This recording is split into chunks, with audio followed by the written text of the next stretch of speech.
Salamat, Mel. 8 sugatan ng banggain ng isang truck ang isang jeep sa kabaan ng Quezon Avenue. Nasundan pa yan ang gitgitan ng 2 iba pang sasakyan. Meron ding nagkasabitan dahil naman daw sa pakikiusyoso ng ilang motorista. Si Lala Roque Nakalerto, 24.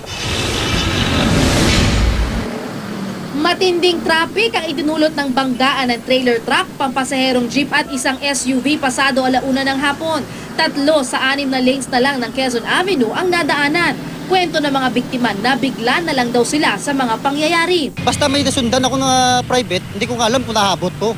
Dahil pagkabangga sa akin, hindi ko na alam, parang nahilo agad ako, umikot ako. Sabi nung jeep sa akin, mauna ka na, gumanon siya. So nga, andar na kami, narinig ko yung busina niya.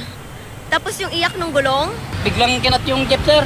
8 ang sugatan sa insidente. Sa inisyal na investigasyon, lumalabas na nagkaproblema ang truck. Nawalan daw po ng preno yung truck kaya nagkaroon ng aberya yung nabangga niya yung jeep. Sa loob lamang ng 2 oras, may 3 insidente ng banggaan ang naitala dito sa kahabaan ng Quezon Avenue. At isa daw dahilan ng aksidente na kiusyoso ang isang motorista.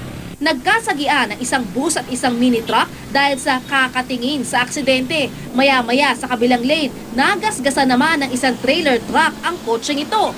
Ang dahilan sa sobrang traffic, nagkagit-gitan.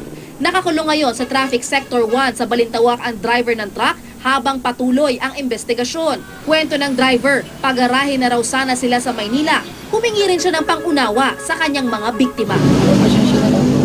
Lala Roque Nakalerto, 24.